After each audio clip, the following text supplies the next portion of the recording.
Assalamualaikum warahmatullahi wabarakatuh. Selamat datang di channel saya, Ibu Bapak Guru Hebat. Hari ini saya akan membahas tentang konsep asesmen pembelajaran digital. Kenapa saya memilih materi ini? Karena asesmen digital bisa memudahkan setiap guru untuk melaksanakan penilaian terhadap peserta didiknya. Pengertian asesmen itu sendiri. Asesmen adalah proses pengumpulan dan pengolahan data yang berkaitan dengan perkembangan anak serta penyajian hasil dalam bentuk deskripsi atau narasi yang dapat digunakan untuk mengenali anak secara rinci. Menurut buku modul 1, konsep asesmen dan evaluasi dan kaitannya dengan pembelajaran, halaman 18, Profesor Dr. Anita Yush MPD di tahun 2020. Jadi, asesmen itu proses pengumpulan data dan pengolahan data ya untuk kita melihat karakter setiap anak, pengetahuan anak sudah sampai mana, sikap anak sudah sampai mana ya. Jadi itu adalah asesmen, pengertian asesmen. Tujuan asesmen itu sendiri yang pertama yaitu menilai pencapaian kompetensi peserta didik. Tujuan utama dari asesmen pada Kumar adalah untuk menilai sejauh mana peserta didik telah mencapai kompetensi yang telah ditetapkan. Kompetensi ini mencakup keterampilan, pengetahuan, dan sikap yang harus dimiliki oleh peserta didik. Dengan menilai pencapaian kompetensi, guru dapat mengetahui kemajuan peserta didik dan memberikan umpan balik yang tepat untuk membantu peserta didik mencapai kompetensi yang diharapkan. Jadi contohnya, satu anak mempunyai kompetensi atau bakat dalam bidang matematika. Jadi melalui asesmen itu sendiri, guru tersebut bisa melihat bahwa anak tersebut mempunyai kemampuan atau bakat dalam akademi atau mata pelajaran matematika melalui nilai-nilai yang keluar setelah asesmen itu sendiri. Tujuan asesmen yang kedua yaitu memberikan umpan balik yang efektif. Tujuan asesmen pada Kumar tidak hanya sebatas mengukur kemampuan peserta didik, tetapi juga memberikan umpan balik yang efektif terhadap proses pembelajaran. Dengan memberikan umpan balik yang tepat, guru dapat membantu peserta didik memahami kelebihan dan kekurangan dirinya, serta memberikan rekomendasi untuk meningkatkan kemampuan dan pencapaian kompetensi. Contohnya, tadi dia mempunyai bakat dalam mata pelajaran atau dia mempunyai kompetensi dalam mata pelajaran matematika. Itu kelebihannya. Kekurangannya mungkin saja dia tidak pandai dalam pelajaran IPS. Jadi guru bisa memberikan rekomendasi. Kamu boleh ikut atau les atau bimbingan belajar dengan pelajaran IPS ya.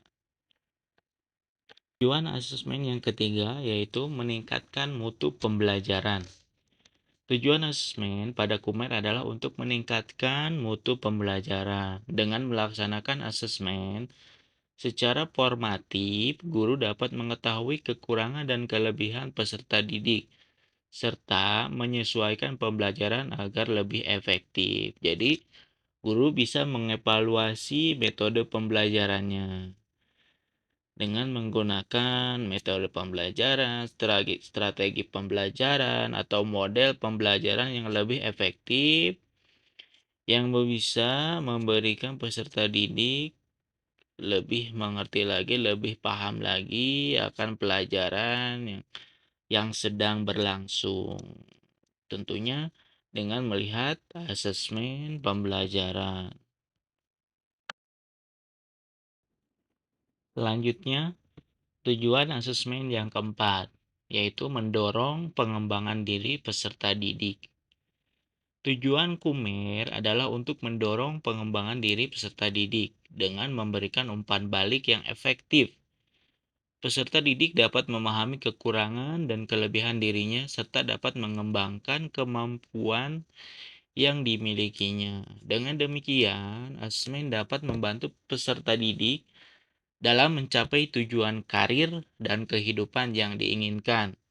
Contohnya, seorang anak mempunyai kekurangan dalam mata pelajaran matematika, tapi dia mempunyai kelebihan dalam mata pelajaran olahraga. Itu dilihat melalui asesmen. Jadi, guru tadi bisa merekomendasikan karena anak tersebut pintar dalam mata pelajaran olahraga, dalam atletik, dalam lari. Jadi, guru bisa merekomendasikan anak tersebut untuk ikut SBB, sekolah sepak bola, ya, wadah tempat olahraga bermain sepak bola.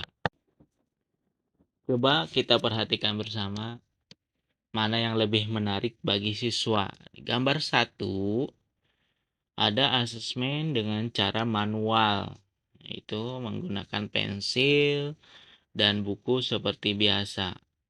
Di gambar 2 ada asesmen melalui digital, yaitu menggunakan gadget atau gawai, HP, tablet, laptop, komputer, ya. Mana yang lebih menarik bagi siswa? Tentunya yaitu gambar yang kedua. Asesmen pembelajaran digital. Menurut Ramadhani et al. Tahun 2020, perkembangan asesmen pembelajaran hingga kini telah menyentuh ranah teknologi. Asesmen pembelajaran tidak lagi dilakukan secara manual. Jadi, sekarang asesmen penilaian bisa dilakukan dengan berbasis digital. Salah satu aplikasi yang bisa digunakan untuk asesmen dalam pembelajaran yaitu Quizizz. Quizizz disediakan oleh sebuah perusahaan untuk mempermudah setiap guru untuk melakukan asesmen dalam pembelajaran. Quizizz sebagai asesmen pembelajaran. Quizizz merupakan salah satu platform online yang dapat digunakan sebagai media pembelajaran ataupun asesmen pembelajaran. Kenapa bisa disebut sebagai media pembelajaran? Karena asesmen juga menyediakan presentasi seperti PowerPoint ataupun Canva. Jadi, Quizizz bisa dijadikan sebagai media pembelajaran, ya, menampilkan slide, menampilkan presentasi, ataupun sebagai asesmen pembelajaran, dijadikan alat untuk menilai hasil pembelajaran. Platform lainnya atau aplikasi lainnya yang bisa digunakan untuk media pembelajaran dan asesmen diantaranya adalah Kahoot, Wordwell, ataupun Google Meet, ataupun Google Form, dan lain-lain. Quizizz dan kelebihannya. Quizizz dapat memberikan data dan statistik hasil kinerja siswa secara langsung. Jadi, ketika selesai mengerjakan, siswa bisa langsung melihat hasilnya. Otomatis keluar di situ. Jika betul semua, ya berarti betul semua, benar semua nilainya. Tergantung skor yang bisa ditentukan. Dapat dikerjakan saat pembelajaran berlangsung atau bersama-sama. Dapat dijadikan PR sehingga dapat dikerjakan kapan saja dan di mana saja oleh siswa, asalkan tidak melebihi batas waktu yang telah ditentukan. Jadi, guru itu atau kita sebagai guru bisa menentukan batas akhir dari PR tersebut. Umpamanya hari ini diberikan PR, besok sore atau besok jam 7 malam itu bisa dikasih batas akhirnya. Kelebihan Quizizz yang pertama memiliki fitur untuk presentasi pembelajaran dan asesmen. Jadi bukan hanya untuk asesmen, dalamnya juga bisa dilakukan presentasi terlebih dahulu, lalu bisa diakhiri dengan asesmen. Yang kedua, memiliki banyak template siap pakai. Jadi ada bank-bank soal di dalamnya yang bisa kita copy dan bisa kita gunakan. Memiliki analisis hasil asesmen siswa. Jadi, dalam KD ini anak tersebut kurang. Jadi kita bisa melihat dari analisis tersebut. Yang keempat, dapat digunakan oleh pendidik dari tingkat PAUD hingga perguruan tinggi. Dari PAUD hingga perkuliahan bisa menggunakan Quizzes. Pengaturan waktu pada Quizzes yang fleksibel, jadi bisa kapan saja dan di mana saja.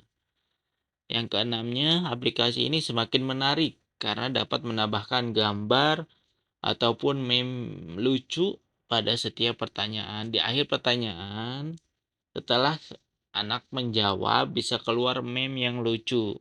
Contohnya ketika anak menjawab salah, kita bisa menampilkan gambar yang menunjukkan bahwa anak tersebut menjawab jawaban yang salah. Cara membuat kuis di Quizzes. Pertama, pastikan ada koneksi internet tentunya.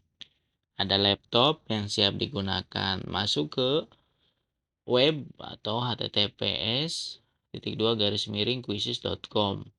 Klik register, daftar dulu kita. Sukses daftar, kita klik sebagai guru. Isi kotak sesuai permintaan dan lanjutkan. Membuat kuis di Quizzes. Klik buka pembuat kuis. Masukkan nama kuis yang akan dibuat, misalnya kuis pembelajaran 1. Pilih bahasa, masukkan gambar boleh, klik simpan. Klik buat pertanyaan baru untuk memulai membuat pertanyaan.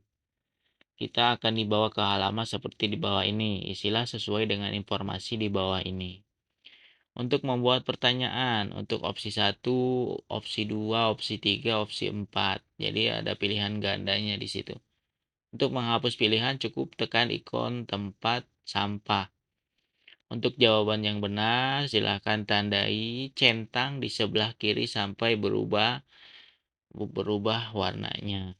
Untuk menambahkan opsi jawaban, untuk mengatur waktu jawab pilih 5 detik, 10 detik, 15 detik, 20 detik, dan seterusnya. Jika semuanya sudah selesai, klik simpan. Selanjutnya, silakan membuat pertanyaan sebanyak yang Anda inginkan. Jika sudah, silakan klik selesaikan kuis, lalu isi nilai dan pilih relevansi mata pelajaran. Kelas untuk siswa kelas berapa? Pilih subjek relevansi, silakan pilih kuis tentang apa, umpamanya mata pelajaran IPA ataupun IPS ataupun yang lainnya. Cara memberikan pertanyaan kuisis kepada siswa. Langkah pertama, klik permainan langsung. Langkah kedua, silahkan lakukan pengaturan seperti di bawah ini. Jika berwarna hijau, pertanyaan akan acak, buat hijau. Jika berwarna hijau, jawaban akan diacak, buat hitam. Buat hitam, lalu 4-8 buat hijau. Langkah ketiga, setelah selesai, tekan silahkan lanjutkan. Maka kuis siap diberikan kepada siswa. Ketik joinquizzes.com di browser HP ataupun bisa mendownloadnya melalui aplikasi Play Store. Lalu berikan kodenya atau linknya yang bisa diakses oleh siswa. Cara mengikuti kuis online Quizzes. Langkah pertama, enter joinquizzes.com atau masuk ke aplikasinya. Lalu klik ikon gabung, lihatlah gambar di bawah ini, di samping ini. Langkah keduanya, mintalah siswa memasukkan kode permainan.